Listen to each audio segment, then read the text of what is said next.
Alors, c'est le patron de Putsch Média. Il est à Paris. C'est un fin, bien sûr, et passionné observateur de la vie politique de son pays, la France. Bonjour, Nicolas Vidal. Bonjour, Nick. Bonjour. Alors, votre président est atteint de la COVID. Ça y est, Emmanuel Macron a attrapé la Covid-19 et les médias mainstream depuis 3 jours nous parlent d'Emmanuel Macron qui nous a fait une vidéo formidable. On l'a vu émacier Emmanuel Macron, il nous a expliqué effectivement que il avait attrapé la Covid et petite cerise sur le gâteau, il l'aurait attrapé au Conseil européen. Emmanuel Macron, il est généreux, il a fait profiter tout le monde, le Premier ministre portugais, le Premier ministre espagnol, son Premier ministre, son président de l'Assemblée nationale, tout le monde a profité de la Covid d'Emmanuel Macron. Donc tous ces gens sont actuellement confinés jusqu'au matin de Noël. Cher Nick, voilà Emmanuel Macron, il est généreux dans l'effort. Ah bon, mais ma foi, c'est un complot, mais plus, avec un peu plus d'empathie. Il va bien, votre président? Il est mal en point? Ben non, apparemment il va bien. Et on lui souhaite d'ailleurs, on est républicain, on souhaite un très prompt rétablissement à Emmanuel Macron. L'Élysée communique plusieurs fois par jour pour nous dire qu'il a simplement des symptômes basiques et tant mieux pour lui, on l'espère le retrouver ardemment au cheval de bataille de la crise sanitaire et la crise économique. Est-ce que pour le bulletin de santé d'Emmanuel Macron. On n'a toujours pas vécu ça au Québec. Est-ce que ce type d'événement peut amener un certain nombre de Français à adhérer davantage aux consignes de confinement, de distanciation et le reste? Est-ce que ça marque l'imaginaire? Alors Emmanuel Macron, il joue là-dessus, bien entendu, parce qu'il dit qu'il a effectivement eu pas de chance et que peut-être qu'il n'a pas respecté toutes les distanciations sociales malgré lui. Donc oui, peut-être que ça peut remettre un petit coup de boost, vous savez, ce mot anglais, dans les consciences françaises à quelques jours, à quelques heures, dizaines d'heures de Noël ici comme pour vous. On verra ça, mais pour l'instant, Emmanuel Macron, voilà, on a des informations assez précises sur sa santé. Et alors, on ne s'inquiète pas. Alors sinon, Nicolas Vidal, comment résumez-vous 2020?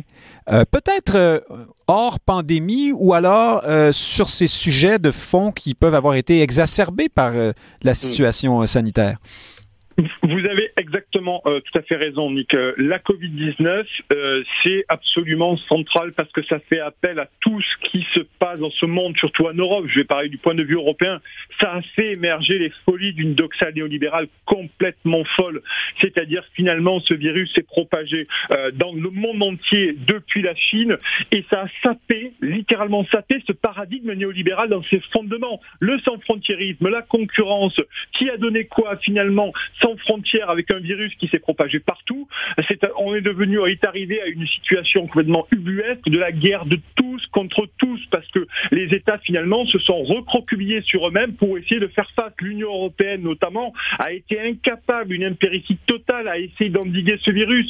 Je vous l'ai déjà dit il y a quelques mois, on a vu Ursula von der Leyen, qui est la présidente de la Commission européenne, nous faire un petit clip vidéo en la montrant se laver les mains avec du gel hydroalcoolique, mais finalement ça a montré que ce qui protège réellement, c'est l'État, du moins la nation. Rappelez-vous, ces néolibéraux qui nous ont promis le sans-frontiérisme, la mondialisation heureuse, aujourd'hui, depuis 1 an, nous mettent des frontières buccales avec le masque, des couvre-attestations, des couvre-feux, finalement nous remettent au sein même de nos frontières personnelles individuelles.